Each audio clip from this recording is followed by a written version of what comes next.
Sirens, Slammers, and Service, a podcast for female first responders by female first responders. My name is Nikki Clucci, and I will be your host. As a former correctional officer in Alberta for almost 2 decades and the founder of Blue Line Fitness Testing, which provides law enforcement fitness testing and first responder wellness workshops, I started this podcast as a way for female first responders to share the trials, tribulations, and triumphs of their daily work. I want to showcase the unique perspectives, skill sets, and personalities that women bring to a first responder career and share their stories. So get ready to laugh your ass off, learn a whole bunch, and be inspired by some pretty badass women. Let's go. Welcome back, guys. Today I am joined by a absolutely inspiring woman. I am joined by Johanna Pagonis. She is the founder and CEO of Sinogap Solutions, which actually is her last name backwards, which I think is super freaking cool. And we're going to delve into that. She's also the podcast host of Tackle Tuesday, which tackles organizational issues occurring in today's workplace. Last season, they focused on psychological safety. And next season, they're going to be focusing on women in the workplace, which is freaking amazing. Johanna and I had the absolute pleasure of working together when she was an instructional designer with Solicitor General at the Training Academy. She then left there and became a manager and then a senior manager with the Ministry of Education before taking on the brave journey, which is entrepreneurship, that her and I have just now off air been talking about when she started Sinogap Solutions. So welcome, Johanna. I'm so happy to have you here. How are you? I'm doing great. I was really excited when I saw the message in my inbox that you wanted me to be on your podcast. Thank you so much for having me on your show. Honest to God, I watch from afar. We touch base every so often on certain things, but absolutely love your journey, love what you're doing, love the things that you're putting out there, the work that you're doing for women in the workplace. And just in general with Sinogap Solutions, all the things you're posting and the workshops you're holding and things like that, just really great work. And I always fangirled on you when you were at the Training Academy and coming in with all that new instructional design. So actually for our listeners, Johanna was one of those people when we went from the bare bones basic training that I took, which was 4 weeks of sit around, talk, not really a lot of hands-on stuff. There was no drill. There was no none of that stuff. And you were instrumental in basically coming in and really professionalizing our training academy and the training that correctional officers would go through. And so when I was there as one of the training sergeants, got the opportunity to meet you and chat with you and hear you're just full of ideas. You always have great ideas. They're always bubbling up, and you would just constantly, oh, and then, what about this? Maybe we should tackle this. Can we add this in? Do we have enough time to add this in? I don't know. What should we be pulling out? What's more important? And amazing work. So thank you for being on the show. Thank you for taking the time. I know you're a super busy person, but I'd love to delve into it. So tell me how you kind of got into this, this world, this, organizational change, organizational issues, and then how it relates to first responder world. Yeah. Well, first of all, thank you for saying all of that. I don't feel deserving. It's funny. I know we're going to talk about women in work, and I always tell women, somebody gives you a compliment, you should just say thank you. So I'm going to take my own advice. I'm just going to say thank you for that. It feels so good to hear that. Yeah, my journey. I mean, I'm originally from Montreal. I left Montreal in 2006 to move to Alberta for just a better life, better opportunities. I was working in the nonprofit sector. I was working with at-risk youth. I wanted to be a marriage family counselor. I wanted to be a therapist. That was my calling. I had degree in psychology. I was doing my master's in educational psychology, and that was the path I was on. And I was working with John Howard Society. I think you're probably familiar. Yeah, working, and they hired me to establish and launch a residential program for homeless youth that were not so street entrenched, but needed to transition into more independent living and to support them. So I did that and loved that work, but it was also very unstable because I was on a contract from year to year. And the money I got paid was very dependent on the funding that the organization got for that job. And Windsor Park House is what the program was called. And so I thought I need a bit more stability. I was leaving a really bad relationship, and I'm like, I need to be financially independent. And so walked through City Hall. One of the guys in our program was arrested for drug trafficking. So I went to see him in court, and he was being remanded back into CRC. It was in Calgary at the time. And I'm like, you know what? I need to start taking care of myself and putting myself first. So I walked through City Hall. Back then, all the job postings were posted on the wall. And there was one for a curriculum designer for Calgary Police Service. And when I read the job description, it was I do program design for the nonprofit world, for social services, for at-risk youth. I design programs for them. Mhm. And I realized that they needed somebody to design programs and training for law enforcement. And I thought it's full-time permanent. There's stability there. Uh, that's my ticket. So I applied for it and I actually got it. And then I loved it. It was my jam. I felt like I found an industry that my character, my personality meshed really well with. I didn't want to be a police officer, but I loved working with them. I loved working with police members and the commitment to what they did. Like it's a tough job. I was always fascinated by like how does somebody decide like I want to work in a job where my life is on the line potentially every day? Okay. Yeah, I want to know more about you and why you chose to do that. But I instinctively knew that that's not what I wanted to do, right? I always wanted to help in some ways, be a helping professional, and they're in the helping profession too. So I started to work there, and that's when I started to learn more about my skills and how transferable they were from designing, programs that really helped kids enhance their life skills to helping organizations enhance their skills and abilities, right? In terms of the people within the organization. So I started designing recruit training, but then that expanded to professional development in regards to mentoring programs, leadership training, started to work with, at the time was Mount Royal College. Now I think they're Mount Royal University, working with Mhm. them to develop leadership training for the members in Calgary Police Service. And I loved it so much. And I started to go to conferences and I realized I think I want to be in organizational psychology. I think I want to move away from marriage family counseling and being a therapist to a small family unit to maybe being a therapist to a huge organization. Because when you look at organizational psychology, it's basically you're taking all the concepts and theories around psychology, but applying it to an organizational context and systems within an organization and the people within that. And then I realized that my growth would be stunted if I stayed at CPS because, the big joke is as a civilian working in a police service, you only get promoted as if your boss quits or dies. Mhm. And so Totally. my boss wasn't going anywhere. And there was an opportunity for me to work with Edmonton Police Service to help them and support them launch a provincial-wide investigation skills program. It's called ISEP, Investigation Skills Education Program. And I'm like, you want to go work in Edmonton for a month and help the curriculum designer there? I'm like, yes. So I went there and I started to work with them, but also Justice and Soul Gen because they were really supporting and launching this program across the province. And so I made a few contacts there. And when the opportunity arose to get a job there, I applied and I got the job. I'll be honest, I also met someone when I was there who's now my husband. And that was the draw to leave Calgary too. Yeah. I fell in love, so I went there. And the bosses that I had there were very, very supportive. It was funny. It was a very toxic workplace culture, but the bosses were great. And then with every new boss that we got, they put in the effort to make the culture better and better. And I loved the people I worked with. It was funny. We all believed in what we were doing, but we were a very dysfunctional family dynamic in there. And so it took a really good leader to come in and say, let's crack this puppy open. Let's actually see what the root cause is to why there's so much dysfunction between team members when you're all passionate about what you do. And I think that's why I love working in law enforcement and training particularly because the people that go to training typically feel like they have a higher calling and they want to do something, they want to give back.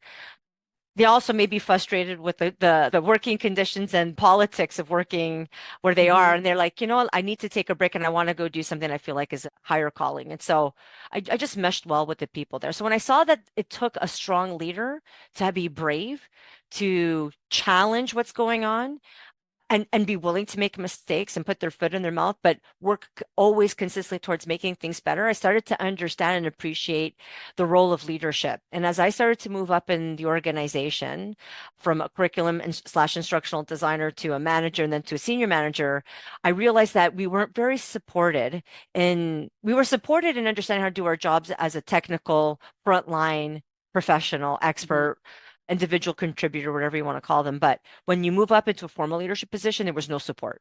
Training Mhm. stopped. There was no Mhm. like, go to school, go get this course, seek out a mentor. You were never really encouraged to actively do any of this. It was like what you were actively encouraged to do is to figure it out on your own.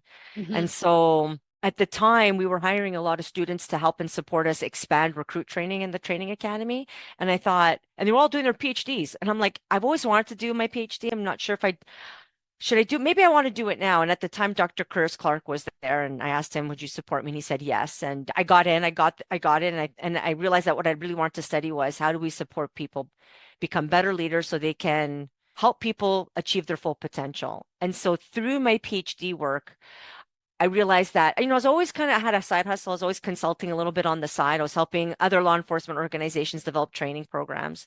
And then I thought, maybe I want to do this full time. I want to consult full time, and I don't want to just do training. I think I want to do organizational enhancement, effectiveness, work with Mm-hmm. leaders, give them the skills that they need to be better at what they do. And so after I did my PhD, I ended up leaving to go work at the Ministry of Education. And even though I had this calling, like do your own business, do your own business, I'm like, nah, I'm gonna move up. I'm gonna become an ADM. I'm gonna go for a DM, deputy minister position. And Mm-hmm. the higher when I got opportunities to act in higher positions, I experienced what's called a disorienting dilemma. I had this trajectory that I thought I wanted to do. And then when I got to see behind called the Wizard of Oz curtain, Oh my God, yes. I Yes. was I had a very visceral physical reaction and wasn't a good one. It wasn't, Mm-hmm. excitement. It was disgust. I was like, I don't like the politics. I Mm-hmm. don't, I don't agree with the direction that this government is taking our ministry in. I don't like how what I'm being asked to do and how I'm being asked to lead a team in a direction that I totally disagree with. I'm like, Mm-hmm. now if That I goes become against, it my goes against values. your, yes, absolutely. Yep. So when I thought if I become an assistant deputy minister, I'm at the beck and call of the deputy minister who's at the beck and call of the minister. And if you don't like your minister and you don't agree Mm-hmm. with what they're doing or saying, like, and I always say the job of a leader is challenging because you got to balance the needs of the organization with the needs of your people. But when you Mm-hmm. become an ADM and a DM, you are really at the behest of the minister and the political party there. Like it's Mm-hmm. more about figuring out what they need and then figuring out how you're going to sell it Yes. down. And Yes. that's my interpretation. Maybe if I spoke to a Mm-hmm. deputy, and I have spoken to deputy minister to ask them who have retired and resigned, and they've shared, yeah, it very much is like that. And if you have the stomach for it, and it really is your calling, then perfect mesh, right? But for me, Mm-hmm. so I had a panic attack one night, and I realized your body's trying to tell you this isn't working for you anymore. And then I decided to devise an exit strategy with my boss at the time to leave. And Mm-hmm. so slowly but surely, I said, I'm gonna take my side hustle. I'm gonna turn it into a full-time business. Slowly but surely, I'll work part-time for you all. That didn't work out. As a senior manager, there's no you get paid part-time, but they still want you to work full-time. And so after a Mm-hmm. month of that, I realized this isn't working. I can't actually be successful if I stay in my zone of safety. And I'm like, Mm-hmm. this is scary, but growth doesn't come from staying in a comfort zone, which at the end of the day is a really not a good place to be in. You think you're safe, but you're Mm-hmm. miserable. And Yep. so when the misery exceeds the fear of the unknown, you do something about it. And I chose to quit. And so I quit and I launched the business full time February 2020. So you can guess what the rest of that year Yes. was like. Yes. Was talk about talk about oh my God, like, oh, you want to know what it's like to be an entrepreneur through a crisis? And that's your first year of business, Nikki. Like the first year Dude. of business is the most delicate one. It's like you're discovering who you are as an entrepreneur. It's scary. You got to put yourself always out there. You got to develop the confidence to do that without getting any feedback, right? Mm-hmm. And now you're trying to do that in a pandemic where nobody wants to invest in training because they're all freaking out about how will they survive through this. So any Mm-hmm. money they have, they're holding on to it because they're not. So that was the things I learned in that year. Like they say, I did have an ADM who said to me, never waste a crisis. And she was right. So I came Yep. out of it. Came out of it. You can relate. We talked about this. So, anyways, and so here I am, and I'm really happy. But we talked about it, even though we're thrilled, we're excited, we love what we do, we still have to hustle, hustle, hustle. But I'd Mm-hmm. rather hustle for me than hustle for another organization where I feel like I don't receive the same kind of appreciation or value in return. And I'm much happier where I am now. Although in some ways it's harder, but it's so much more gratifying. Yes, you've touched on so many things, like so many things. I just, yeah, exactly right. The first thing that really kind of stood out to me was your skill transfer. So, like looking at that job posting and going, I do this right now. And I think again, as women, we see job postings. Maybe it's within the field, maybe it's something side field. We see it and we go, oh, but like that doesn't, there's nothing in there about law enforcement. So therefore it's not relating to me. There's nothing in there about psychology or, therapy work. So that's not for me. But we really have to start training ourselves, especially now in this day and age. How do those skills transfer? How does what you're doing right now transfer over to what you want to do? Because you do have the skill set. You really do. Like, I mean, when I looked at, for me, it was my leadership skills. When I came out of GOA, I had been managing 150 staff on shift. There's not a lot of people out there who have a shift that big, who have 150 employees that they take care of with a budget as big as we did, that we were responsible for, like fiscal responsibility for, right? When you put that into a resume, people look at that and go, oh my God, oh wow, like you ran basically a building of people, 150, and that was only one shift, right? So looking at those transferable skills, I love that you were able to see that and go, yes, I can do that. It's just I'm just creating a different program, right? So that's phenomenal. The bravery and leadership that you touched on, huge.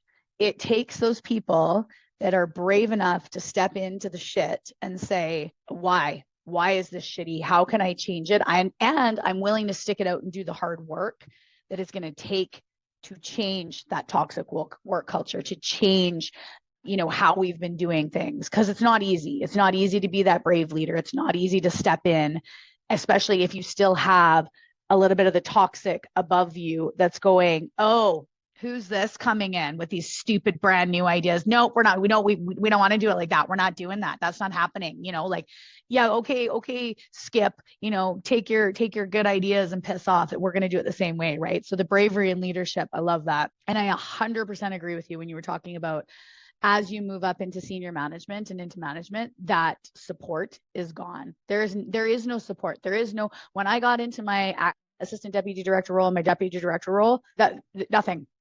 You're there on the weekend, on night shift.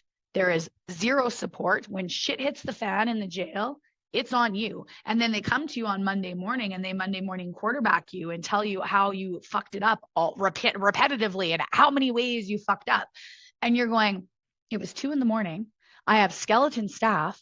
I had a guy that wanted to kill himself on this pod at the exact same time as I had a guy that was having an epileptic seizure on this pod. And I've got a staff member who now needs to go home because I have a family emergency. I'm sorry that I didn't do it exactly perfect as you would have from your royal throne above, right? But I do feel there, like that whole mentorship and like the work that you were doing with our frontline staff, I don't think it has filtered up yet into senior management. I think it's kind of getting there, because we are realizing like that support needs to be there through that whole entire chain. It can't just be at the bottom. Oh, great, we're supporting our frontline officers. Yes, absolutely. We absolutely need to do that. But you need to support the leaders, because if you don't support the leaders, then nothing trickles down, because they're just treading water and trying to keep their head up. There's no ability. They have nothing left in the cup to then pour down into the staff to support them when they need to lead and when they need to make difficult decisions and when they need to, like I said, go back to their staff and sell the idea that you just brought down to them that you also don't agree with, that you also think is terrible, but you need to do it because you're the manager, right? So yeah, and again, the same thing with that. What did you, delusional dilemma, or what did you say it was? Oh my God, disorienting dilemma. Just, I am with you. I hit that same thing when you catch a peak, because I think as a frontline staff, you look up and you go, well, it can't be that hard to do that job. And like, oh, they're just crappy at it. And I would do a better job if I was in that role. I would do a better job if I was a supervisor, because I would do this, this, and this, right? And then you get into that next level and you go, oh, well, this doesn't show to the frontline staff that you're dealing with this and this as well. And then you get into the next level and you're like, oh. And then you get into the higher level, exactly like you said. Now the political agenda comes down, and it doesn't matter what you believe in. It doesn't matter what you know is best for the organization or the staff, or for me, again, the safety of the inmates or the people that we are like basically in charge of. The political agenda is this, and you're going to do it because that's your job. And like, same thing, got that peak and I was disgusted as well. It was the exact same visceral response where I went, because I was the same as you, trajectory. I'm going to be a director, and then maybe I'm going to be an executive director. I laugh because like I can't remember what interview it was. It was like for a senior manager position. I was like, yeah, I think at one point I would like to be an ADM. And then I like left the interview and I was like, why would you say that, you idiot? You're going for like 3 levels below. Like, what is wrong with you? Right. But then again, as you get into it, I'm like, ADM, absolutely not. Do I want that position? Even executive director after moving into, deputy director and looking at director. And then I was like, no, Mm, hard pass on that because now I know what that looks like. Right. So hard yeah, pass, yeah. such good things. And I love, again, you had the bravery to step out of the, what was not no longer aligning with what felt good in your body and go, yeah, that's really fucking scary, but it's better than being miserable. So I'm going to do it, because that's exactly what I did. I was like, my trajectory is I'm 17 years in now. I have 18 to go. I am unhappy, not well, physically, mentally now at 17 years. I have more time left Hmm. and I'm this fucked up now. Yeah, no, it's time to pull the pin. And yes, that's super scary, but my health needs it. So, same thing. We started Blue Line. Our first day of testing was February 29th, 2020. And 2 weeks later, the whole world shut down as I am scrambling to figure out how to run this business in the middle of a pandemic and going, oh my God. Right. So yeah, we same journey on that entrepreneurial, and that first year, like you said, is so hard. You're just barely hanging on, trying to make things work, trying to figure out solutions, working with the government against the government because there's all these rules and things that are coming in and you're like, I don't know. And the rules are changing every day because the government didn't know what was happening either. Right. So yes, absolutely get that. Absolutely get that. I want to delve into some of the work you're doing now in kind of regards to like organizational issues. You've touched on some of them, the psychological safety, things like that. But how does that kind of relate to first responder organizations? Because I feel like most of us are in a big, huge, right? We're working for government of Alberta. We're working for City of Edmonton, City of Calgary, Alberta Health Services, right? We're talking multi-level, massive organizations. So how does that kind of play out in those roles? Similar to all businesses, actually. It's no different. Like a lot of the challenges that private industry would experience in terms of not necessarily the type of business that they're doing, but the interpersonal workplace issues are the same. And I think almost identical. And I think that is, and one of the reasons why I know this is because we have one program where we bring people in from different industries, and we have nonprofits. I worked with a for-profit, and obviously lots and lots and lots of government, like all the agencies that you just listed are company or agencies we work with. And what I realized is I think the interpersonal workplace challenges that managers deal with are the same, is because we don't develop them when we promote them. Mm-hmm, We're so focused on the business goals, mm-hmm, which are dependent on the people and doing the work that's needed to achieve them.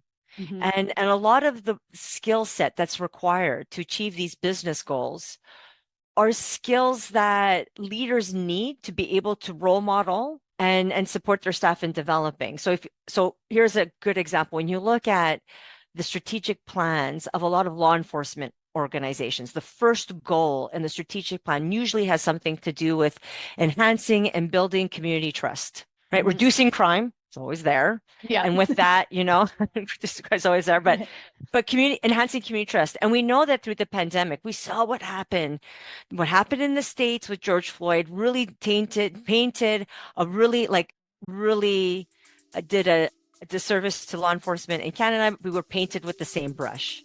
Mhm. Stay with us. We'll be right back. Hey guys, wanted to pop on here before we got into this next episode and let you know about a couple new rad ideas that we have for the podcast. So, the first one is we have a survey up, and I would love to know what you guys think about the show. I'd love your feedback. I'd love your ideas for the next season. And I'd just love to know what you like and what you dislike about the podcast. And I'm going to sweeten the deal with a $50 gift card randomly drawn from everybody that completes the survey. The survey is going to be in the show notes of all of our shows. So no matter what time you start listening to the podcast at, you'll get a chance to win that gift certificate. The second thing that we're bringing in now is the ability for you guys to leave us a voicemail. You guys can actually call into the show, leave us a voicemail, let us know what you think about the show. If you have a funny story you'd like to share from your time as a first responder, I would love those and showcase those on the show as well. So make sure you guys check out that voicemail feature. It's going to be in the show notes, and check out the survey. Make sure you get that chance to win that gift certificate. And so building trust with the community, or rebuilding it to some extent, was absolutely a big focus of law enforcement agencies. So when you look at the skill sets that are required, the strength building behaviors that are required to enhance, build, maintain trust with community members so you can proactively work with them to reduce crime, are things like being able to powerfully communicate, be able to collaborate, and through that build trust with people. It's about being empathetic. It's about listening. It's about, I'm trying to think, being able to be innovative, come up with some new ideas that are maybe radically different than the way that you did things. It's about leading through compassion and understanding that the hard work that we do has occupational stress and trauma built into it. So how are we investing in people's mental health, right? And even the communities that we work with have gone through trauma and experienced real mental health issues, right? These are skills that you need, can be learned. You're not born with them, right? So what do? We promote people and we just have them wing it. And now we want them to achieve these organizational goals that require specific strength building skills and behaviors and competencies that we haven't developed them to do. And then we want them to achieve these goals, and somehow we want them to ask their team members to do it. But they don't really focus on the psychology of people, the way that people treat each other, the way they interact. They're like, just do the project, do the 1, 2, 3, or the ABCs in the project, get it done, and then report back to me when it's done. And so I think the reason why we see these issues reoccurring, whether it's private, nonprofit, or government, is because we do a disservice to the people that we promote. We just promote them, and somehow they figure out how to do it. And we're not really good at developing people's ability to think strategically either. And so being able to think strategically requires you to look at root cause issues of problems rather than the surface level of why things are happening. And what I see happening repeated over and over, and I saw this in government, and even with now the people that we talk to and we develop through our leadership programs, is when it comes to the curriculum on strategic thinking, wow, a lot of them have never even written a goal, a basic goal, don't even know how to write a solid objective with a solid key result. Like how will you know that you've achieved a successful, that you've achieved this objective? They don't know how to craft a good objective, and they don't know how to craft good measures of success. For themselves in terms of their own goals, or for the organization. And when they then have to solve a difficult, challenging problem, it's always a quick fix that doesn't address the root cause issue. So exasperates, makes the problem worse usually. Maybe it'll address the problem initially, but the problem will actually fester and grow over time, and new issues will pop up because of the quick fix solution you implemented. So we're not teaching them skills to engage in developing and enhancing interpersonal relationships with people, managing through conflict. And we're definitely not giving them the skills to be able to think strategically. So looking into the future and proactively addressing issues before that they happen. Everyone's very reactionary, putting fires out, coming up with quick fixes that fail. And so we struggle in being very innovative. We struggle in being progressive. And law enforcement, and like the tech industry is also known to be very progressive. They have a lot of issues there as well in terms of like the way they treat women and some of that. But when it comes to law enforcement, I think if you need an organization to be innovative, man, it has to be law enforcement. There's so much at risk. There's so much at stake. And if you're not going to be innovative and develop the skills that are required like that in your people, we were always going to hear the conversation as to we need to pull funding from law enforcement. You'll always hear stories in the news about how they can't trust law enforcement. So why are we stagnant in the way we need to progress? Who are we hiring to be the chiefs of our organization, our chiefs of police? Who are we promoting into these senior leadership positions? And what is the method of the way we promote them, which sometimes are these overly complex promotional processes that just turn out to be, I'm gonna promote my buddy anyways at the end of the day. And I know it sounds like a bit of a bitch fest, and I don't want to make it sound like it's doom and gloom. I am seeing a lot of progress. I know of some chiefs of police, like, Calgary Police Service. Their chief is like, I know him, my husband knows him, really impressed with him. Every time he speaks in the media, I was like, damn, Mark, yes, you said what other chiefs should be saying. So I see progress happening in some organizations, and that's a breath of fresh air. But I still see in some others where the progress is where I think, where it could be, Yeah. potential for sure. Yeah. I think like you're saying too, that strategic thinking, I feel like because in first responders, it is reactionary. We are just putting out fires. We are just quickly reacting to the thing that's in front of us so that we can move on to the next thing that we need to move on to, because they just keep coming. Like the hits just keep coming. It's not like when you work in an office environment or like, more of a business based business where, okay, you deal with that issue and then there's not a person at your door immediately with and then there's another guy trying to kill himself. And hey, by the way, this is right. So like that you're just coming up with those quick solutions. But I 100% see, like you say, we come up with a quick solution, say when we're dealing with a staffing issue. Oh, well, we'll just move that staff. We'll just move that person off the pod because everybody hates him. And so you know what? I don't have time to actually fucking deal with this because I got 28 other things going on, guys. And the fact that you are coming to me with this, especially when a CO3 would come to me with this, and I would say, it's your fucking pod, deal with it, sort it out. But his quick solution is, well, I'm getting rid of this guy because he's causing issues on the pod, not going to the staff member, addressing why he's being a dickhead, why he's causing drama llama with everybody else. Why, like, is there something going on with this guy? Can we support him? Maybe he's having some really shitty stuff going on at home and he's bringing it to work. Maybe he doesn't know what the fuck he's supposed to do, which is why he's not doing ABC tasks that he's supposed to be doing. Right. So yes, like yes. And it trickles right down to, like, again, the bare minimum, like first level of supervision. If we can't strategically think what is happening, we're going to make that quick decision and it's just going to fester, because then we're going to move that guy to a different pod and the problem is going to continue and continue and continue and continue. And now instead of just infecting one pod and it being really crappy there and us being able to fix it, now we've got to deal with 5 different pods, and now everybody on shift hates this guy. And now what do? Well, we'll move him shifts. We'll put him on a different shift because let's get rid of him because he's obviously the problem. But we haven't dealt with the problem. We just moved it around. Like that's that's not what we should be doing. So yeah. Because obviously this podcast is dedicated to female first responders and women. I want to delve into what you're seeing in relation to women in the workplace, like issues or strategies or solutions. And then, because we do have so many amazing male listeners, love you guys. I know I always shit on guys, but we do love you. What can we do to either help them help us, or what tips do you have to basically bring awareness to our male listeners of issues that women are having within the workplace and how they can help us out? Yeah, great question. The state of the workplace for women in male dominated industries is still could be a lot better. I mean, the stats aren't good. Like the States is even worse, I think. I think like the women in senior executive chiefs ranks is like 4%. And I'm not sure where we're at in Canada, but it's probably very similar. There are organizations that are trying to do better, like Regina Police Service has implemented the 30 by 30 initiative, which is like by 2030, they will have at least 30% of their police members, their frontline police members will be women, which is good because the more women you have at that frontline position, then there's a bigger pool to draw from to promote. Mm-hmm. So I'm seeing some shifts and change there. I see that people are beginning to realize, yeah, there is a gap here. There is a female gap period when it comes to female representation in law enforcement. And there's definitely a gap when it comes to female representation in leadership.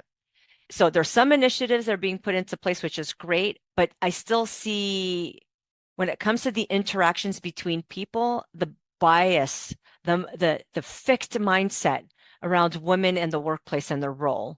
And so it's called the broken rung system. The organization, all organizations until recently, I mean, were always male dominated. They were designed in a way to support men, right? Women stayed at home, women had the kids, women did all the domestic related duties. And then women started to enter the workforce. And we've been entering the workforce for decades, but the system hasn't changed at all. Organizations are still set up for men to thrive, not women. And a great example of that is maternity leave, how women are penalized in regards to not being promoted and not getting their raises when they're pregnant and on maternity leave and when they come back. And for the longest time, I was like, that's your choice. You're choosing to leave. You're choosing to leave. And I've always said my response to that is to the men, and sometimes women have this mindset, like we do have limiting mindsets as well about other women. And I think a lot of that comes from historically what we've been told, what we've seen, and being asked to not challenge things. And so we go along to get right to get along. But sometimes when men say to me, but they've made the choice to leave, I'm like, are you a father? Yes.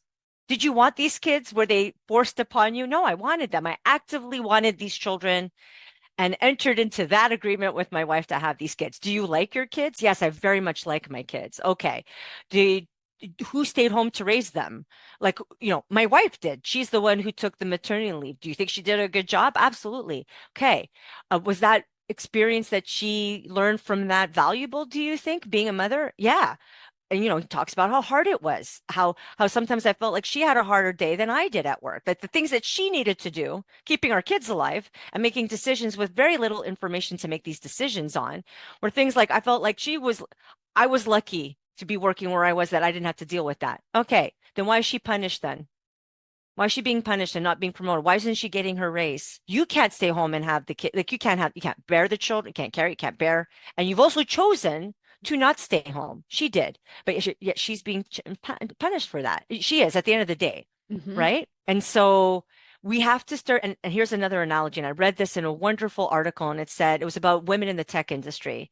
And they said, if we don't start to challenge actively the organizational structures that really impede women from being able to be successful as much as their male counterparts. It's no different than saying to a person in a wheelchair, we welcome you in the organization, but you have to climb up a flight of stairs to get in. Yep. It's no different. It's just more obvious when you have somebody in a wheelchair and a flight of stairs, but you're saying the exact same thing to women. And so women have this limited mindset. Men have this limited mindset. And then we promote people with this limited mindset. And this is what's happening. And so even with the 30 by 30 initiative, I have women who've shared with me in the organizations that they are working in that are supporting and have brought in the 30 by 30, and are now in a position to run the 30 by 30, are being told by other women, what you just did was a career ender. Why are you doing that? Why are you making us stand out? We shouldn't stand out. You're putting a target on our backs. This is what's happening. We have a leadership women program called Women Up, Ignite the Leader in You. Women are being told by their male counterparts and ridiculed, oh, you're going to that stupid woman leadership thing. And then they're being told it's not fair that you are going to the leadership course and I'm not. Meanwhile, this guy gets invited to all the golf tournaments. This guy gets invited to the hockey tournaments. This guy's finding out about promotions through the hockey tournaments. This guy's getting invited to go to beers, and he doesn't have to go home to take care of his kids because his wife is doing that. He has a mentor, probably two, but yet he's pissed off because she has the leadership course. And that's all she has because she's the only female DDO in that correctional center, or the only sergeant in that police organization. There are some police organizations in Canada that they have one female sergeant. They have never promoted anyone beyond the rank of sergeant, and they only promoted this woman 10 years ago. And so to say that there's nothing wrong with the system is basically what you're saying. There's something wrong with women. And there's nothing wrong with us. We are strong. We are capable. Here's something that I think you'll love and you'll appreciate because you're in fitness. I didn't know this. So I listen to Active. It's an app, and I have a running coach. His name's Wes. I love him. And he shared the story. There's this women's run in Canmore every year, and I just did it with my chief operating officer. And I told her I'm going to listen to Wes during my run because he has all these inspirational, it's a 10K, hard K, mostly hills. And I'm listening to him. But he shared this amazing story, and I shared it with the Women in Leadership program too. He said, when you look at women and men in terms of their physical ability, if they're like both physically fit, and you have them run a half marathon or a marathon, who will typically win, Nikki, from your experience? Usually the males. They're bigger, their heart's bigger, they have more muscles, they're taller. Yep. But when it comes to ultra marathons, who typically wins? Do you know? Women. Well, I was gonna say my mind is going to women because we have the endurance, we have this like the mental drive and the stamina to say, fuck it, I'm finishing it. I started this, I'm finishing it. Like I will not give up. I've set my mind on this goal and I will finish it. And so Wes said that I think it's the Death Valley race. It's an ultra Yeah. marathon. Mm-hmm. He said, I think the last few years in a row, a woman has won it. I think it's been the same woman. And he goes, Excellent. there's something that happens at an ultra marathon distance that the women start to exceed the men. And he says there's no science, that no one's ever done the research to find out why that is. And if you had to guess, he thinks it's exactly what you said. Also, the fact that we're the only ones who can bear children, and women's bodies go through, Mm-hmm. and not just the physical but the psychological aspect of carrying and giving birth to a child and take care. Like, I mean, he goes, women are tough, very, very tough. And if you think about it, we have to put up with some of the crap that we deal with at work in terms of being told we're not capable, and yet we still kick ass. Yet we hear all the time, I have to do more to demonstrate my worth, right? Yeah. And so I'm dealing with some of the conflict that's happening because of people, the way they see me as a woman. I'm dealing with the isolation as I move up in my career because there's really nobody else that looks like me or sounds like me or wants to lead like me. And yet I'm still kicking ass and taking names and putting in more effort, more time, and then going home, feeding my kids, taking care of my kids, doing my laundry. Wow, we are machines, man. It's unfortunate that we have to be like that, but we are like that. And what frustrates me is when women hold back from wanting to do the things that they want to do out of fear for standing out and rocking the boat because they don't want to piss off the male bully on the team, or, and we'll talk about this, women sometimes are even worse towards other women. You're cutting yourself short. Like you're not giving yourself credit. This, all the skills that you've learned as a woman, as a mother, as a daughter, taking care of elderly parents, for those of us who maybe don't have kids, right? Those are all transferable. You're a Mm-hmm. tough cookie. I was gonna say, well, maybe a cookie's a small thing. You're a tough Rocky Mountain. Yeah, there's no, like, don't forget these skills that you have. And Yeah. and you put up with all this shit. Seriously, what's holding you back? It's our own fear. We're our own worst enemy at times. And I know I say this, it sounds really easy, but when you're in it and it's happening to you, it's tough. Mm-hmm. Yeah. What would you, so, because we've kind of, and I had this conversation with somebody, I can't remember what it was. Oh, when I was running testing the other day, I was talking to two other females, not recruits, just had stopped by to say hi. And they had said, well, I think that there should be a minimum, that 30 by 30, 30%. And, because then it sets the standard, then we have to have them. And I said, I agree with that. But then the flip side of that is, I also don't like the fact that then, well, we have to meet this quota. So maybe that person, that female that we are promoting, is not the best candidate, but we're promoting them because they're a female to meet the quota. And I have seen this in corrections, and we have promoted people that I'm like, that is a terrible decision. And again, not from a malicious point in mind, and that I don't want another female up, but like, that is not a good leader. That is not a good, we should not be promoted. Well, Nikki, too bad, because we need to have 3 females in this competition.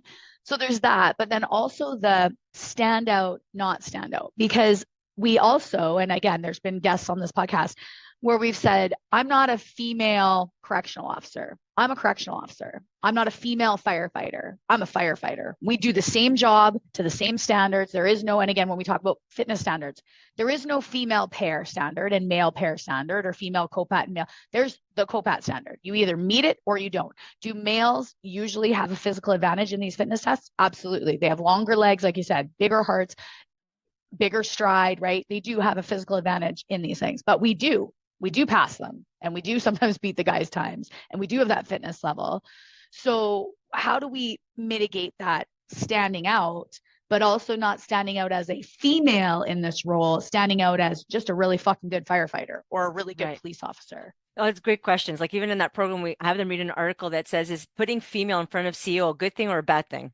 So we actually talk about this. So let's talk about the first thing in terms of like promoting people just because you got to meet a quota. That's really important. I call it a couple of things on that. I'm like, do you have a diversity and equity hiring strategy, or just a hire, or are you just doing a diversity equity hire? So I call it the EDI, or equity, diversity, inclusion veneer strategy, which is, let's just meet the quota, but let's not actually address the root cause issues of our culture that will probably make these people who are hiring, who are diverse and different, want to quit in a year. Right. So let's take a look at our culture, and let's look at, first of all, why do we want more diversity? Why do we want?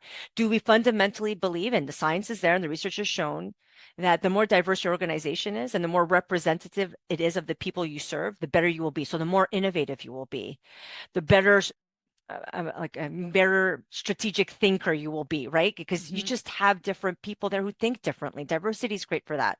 But why do you want it? And how do you think it'll help you achieve your organizational goals? You have to start having these conversations rather than the quick fix that will fail. Let's just slap on the 30% and let's just get her done, right? Here's another thing. Over time, we have promoted many incompetent men. Yes. The goal isn't to start promoting incompetent women. We don't want to do that. I got Katie found, she's my chief operating officer. She helps me facilitate Women Up. She found this great video from HBR, and it's a guy that's talking about the broken rung system and that the goal isn't to promote incompetent women. It's to promote the right kind of women.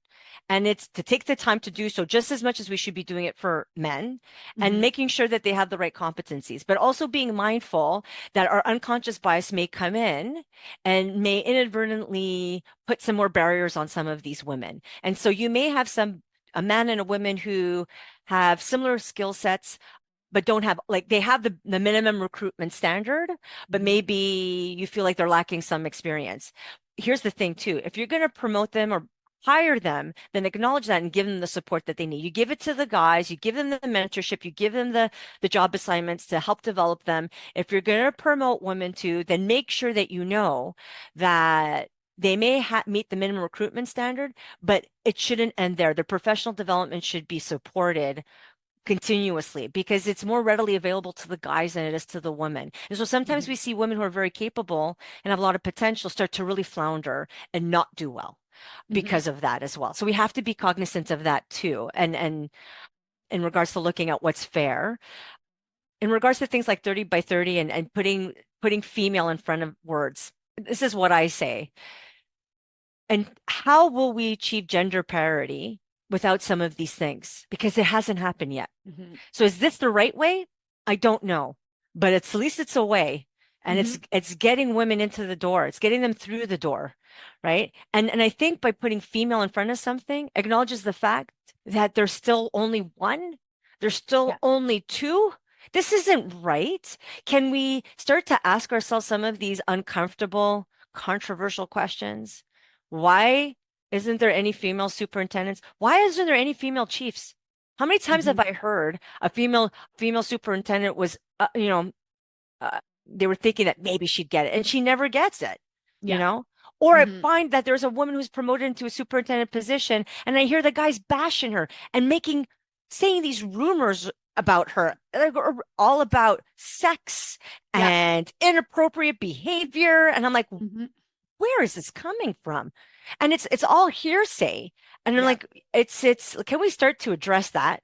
So I'm like, until we figure out a better way to make our workplaces more gender inclusive, this is all we have. And until we start to talk about it, that's all we're going to have. We're only going to have things like 30 by 30. We're only going to have, let's meet this EDI metric. And we'll never go beyond that. So yeah, that's my challenge to law enforcement. You know what? And it's totally true. Like the only way, according to the majority of first responder agencies that I know, that any woman gets promoted is because they obviously slept their way to the top. Don't you know that, Johanna? Obviously, every single female that's been promoted slept her way into that position. Okay, let me tell you, first of all, guys, if that was true, a fuckload more of you would be getting late at work. Not true. Second of all, we don't want to sleep with you. We don't want to sleep with you to get a new job. We don't want to sleep with you to get a promotion. We're very happy with the people that we love and outside of work. We don't want to fucking sleep with you. So no, it's not true. Yeah. Like, get a life, right? And it's never said about men. It's never said, oh, he slept his way to the top. Oh, well, guess why? Guess why, guys? Because guess who's above him? It's all males. And then you said that. Well, now you're claiming that that guy is a homosexual, which is also very taboo to say, even though it's in law enforcement. Yeah. Right. Yeah. Like, it's that stuff. And it is entirely true. The second that a female is promoted, rumors are started about how she got that job, who she slept with, what favors she did, who she knows to get promoted. And you could easily turn around, take out the sex part of that and say, the only reason that so-and-so got promoted is because he golfs with him and his kids play hockey with him and he knew about the promotion and he was given all the interview questions before the interview. And then he was also given a glowing reference from another friend that he golfs with who's the senior manager. So really the only reason that that guy got the job is because of all these things. But we don't say it, right? Nobody says those things because no, he got the job because he's the best person for it. The fuck he is. The fuck he is. No, he's not. Like, no, he's not. Okay, so because we are getting like long on time, and I just want to make sure that we touch on this too. So when we talk about our male counterparts, how can we have them support women in the workplace, support and break apart this broken rung system? What can we do in there? So if we do have male leaders that are listening, what are steps that they can take to start to create a little bit of gender parity? That's a great question. I think first it starts with self-awareness.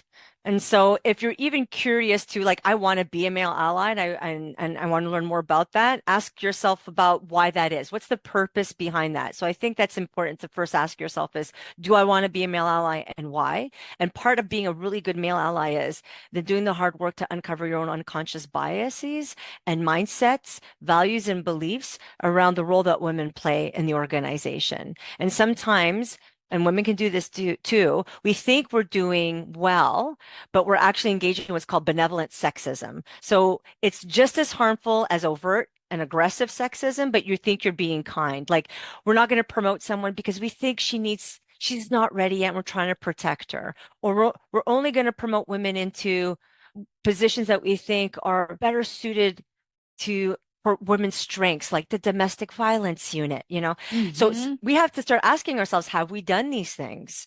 Do I believe that women who are going on mat leave shouldn't even be considered for a promotion or to get that well-due raise? Like, what are some of the mindsets that you've had? So start to challenge yourself, maybe read a little bit more about what it takes to be an ally and uncover a bit more of the biases that women have to fight against every day and which ones you may hold.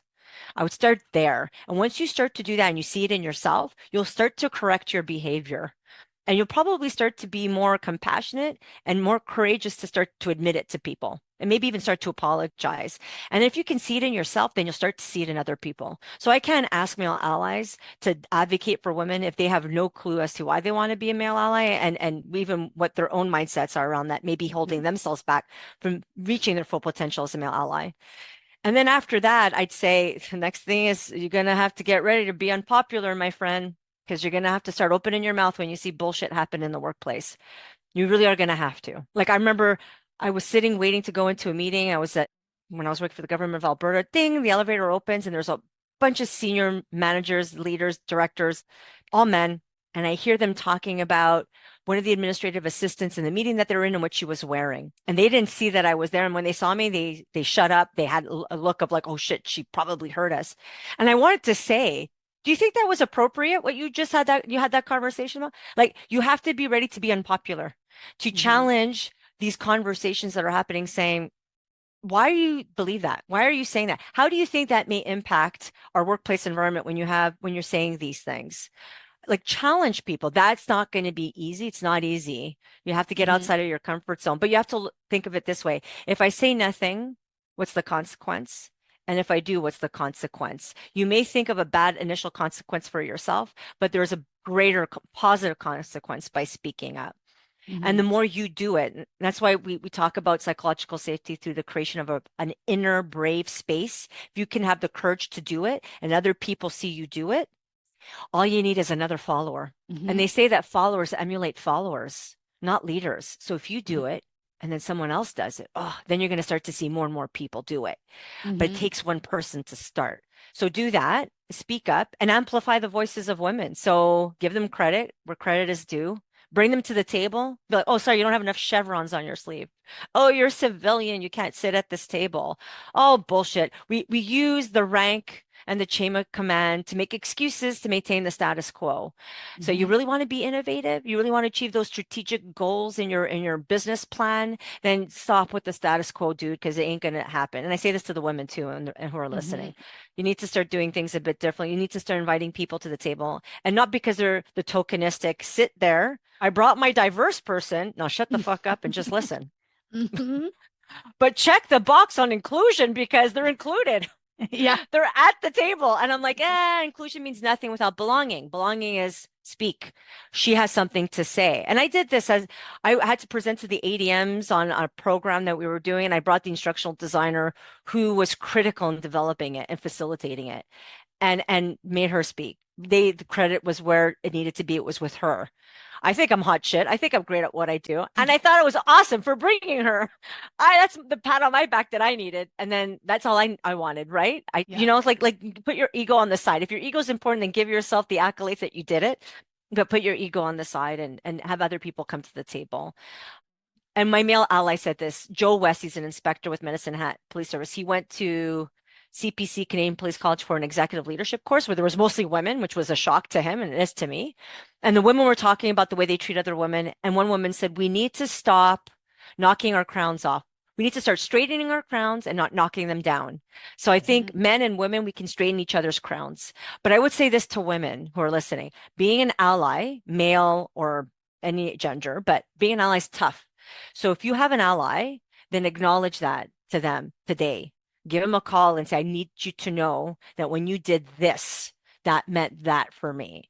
Because if without the feedback, becomes very unsustainable to keep doing this. Why am I doing this? Whose life is it impacting? And we know when we get feedback that we've made a positive difference to someone's life, it's all we need. That's the currency we need to keep doing it. So I would say to the men, do it. But as the women who have a male ally or even a female ally, reach out to them and tell them today. So when the women in the program, when I say find a male ally and bring them, I'm still disappointed in regards that maybe 30% will bring a male ally. But at least it still shows you where we're at with things, right? But at least now I've planted the seed that if you want to expand your network and really be successful, you need a network. You're not going to be successful without a network. And if you're in a male-dominated industry, get a male ally. Yes, great advice. Absolutely great advice. I love that. And because you touched on it, I definitely want you to give a little plug, a little information on your next Woman Up series. It's starting in the fall. Yes. So what does that look like? So it's October 29th. I think it actually, it's October. I was going to go look for the date, but I believe it's October 29th is the first day, but it is on the website. If you go to our website and you go to the tab that says courses, you'll see it. You can register now. Registration is open. It's for women who work in male-dominated industries, but we've also had women who work in male-dominated industries who work in a little pocket in the organization that's female-dominated. So one of the things that we're going to expand upon, because we've got this feedback, is how do I work with women who are disempowering? So we're going to integrate more of that into the curriculum. But it's a multi-week program, so you got to be ready for the investment. It's all virtual, facilitator-led workshops. It's extremely interactive. There's a lot of group work, and there's 2 online courses as well. But it's like a multi-week program. So it starts in October, it ends in December. We tend to meet at least every week or maybe every second week for 3 hours. But you will meet women from across Canada, different organizations. We had the Alberta APEGA, the Association of Professional Engineers and Geoscientists of Alberta. They joined us as well this last cohort. So it's great because we're learning that, different industry, same challenges. Yeah. And it's very practical based. Like we have them do a lot of exercises and activities that are very uncomfortable for them. But I'm like, if you want to achieve a goal, let's develop some goals. Let's develop a life strategy, which can be a little uncomfortable for people. They've never done goal setting or life strategy for that matter. So we have them do that. We have them look at ways to start practicing and expanding their network. We give them actual opportunities to do so. So if you want to just sit back and coast, this may not be the program for you, but if you're ready to do some heavy lifting and have the support of many other women, this is the right experience for you. I love that. I definitely, yes. So ladies, and I will be throwing up all that information in the show notes too. So if you're looking for the website, it'll be in the show notes. We'll have it for you guys. Click, go through. If you're listening, if you're a male and you're listening and you know a woman that would absolutely benefit from this program, share this information with them because it looks like an absolutely phenomenal program. It's still on my list of things to do as an entrepreneur to get into the program and get my shit together and do it because I know you're doing amazing work and I know there's such great just education and knowledge that come out of it. So just to quickly wrap up, I always ask rapid fire questions. They're not necessarily probably as applicable to our conversation today, just because usually they have to do with shift work and stuff like that. But The first one I always ask, and I'll tailor it to you, is, what's your favorite food or snack? I usually ask while you're on shift, but while you are brainstorming all of this stuff, while you are tackling organizational issues, what is your favorite food or snack to be munching on? I love French fries. I love French fries. They're delicious. I'm with you 100%. And when you have a good batch of fries, your heart just gets a little happier, right? It's just like the salty I goodness. never I share guess. fries. Yeah, I never share fries. I was with Katie, my chief operating officer, on the weekend at that run, and we're like, "What? I'm gonna have the lamb burger." She said, "I'm gonna do the same thing," and I'm like, "Oh, well, I'd like this." She was like, "Well, maybe we share fries." I'm like, "No, I'm not sharing my fries. Like, no, You gotta get your own fries, girl. Stay away from my yeah, fries." but get your own plate of fries. I love that. Fantastic. Okay. The next one I'm going to ask is, what would be kind of a piece of advice that you would be giving to somebody I'm going to tailor it, that's looking to move into a leadership role? Number one is understand first why. I would start there. Why do you want to be a leader? Really understand that and uncover that. Figure out your purpose and what your values are. That will guide your behavior, your decision making when you do become promoted. So that's the other thing, is believe that you will be promoted, that you have everything that it takes to be promoted, and invest in your professional development. So figure out what are the skills that you need to be a good leader, and do a bit of a self-assessment as to like, where are you at with some of those? Like, how comfortable are you being uncomfortable and dealing with conflict? Because if you don't like conflict at all, don't be a leader. How good are you at goal setting and establishing goals maybe for your team? And that's an area of development. Focus on that. So even chat GPT it. What are the top 5 skills that leaders need to be successful? Buy a book, read it. And then I say, get a mentor. And I know a lot of people say having mentors are organic, and a lot of people had the best mentors were organic. So identify who that is for you. Who is someone you admire, who has been there, done that, and that you can talk to, and let them know, this is my career trajectory. I need some advice. I want some input, and reach out to them. So I would say that for sure. And expand your network is the other thing. So who are the people who will be making the decisions in terms of who's promoted? Get to know people. If nobody knows you, when you go through the interview process, no one will remember you. So Mm-hmm. put yourself out there.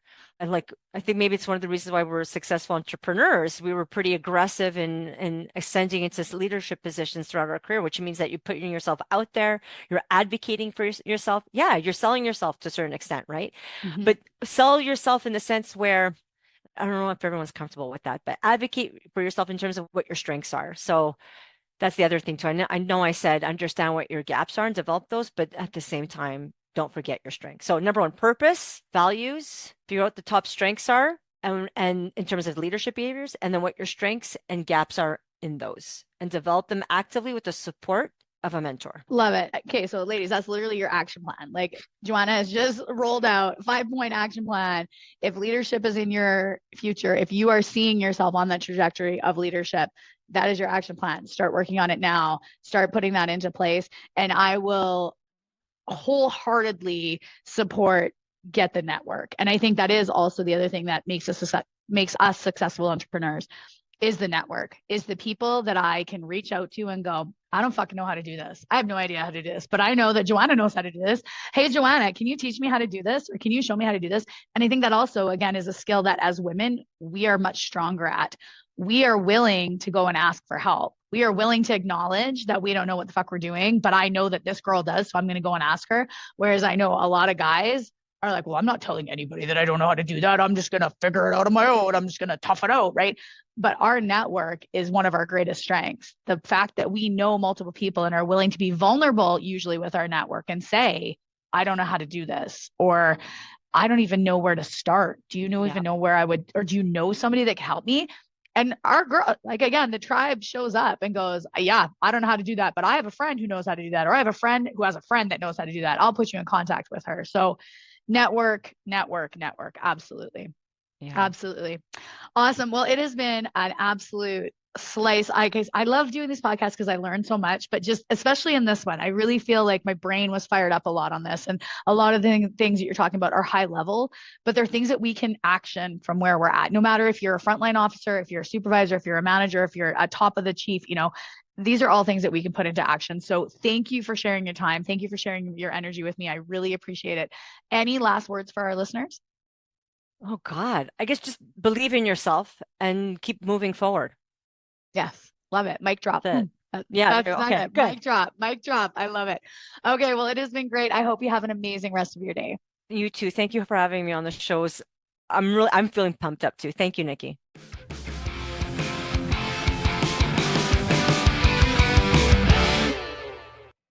Well, that's it for today, folks. Thanks so much for tuning in, listening, giving me your time, your energy, and your attention. I completely appreciate it. Make sure you check out our next episode with another badass female first responder anywhere you get your favorite podcasts. And follow us on Instagram and Facebook at bluelinefitnesstesting.com. I hope you stay safe, keep your head on a swivel, and watch your six.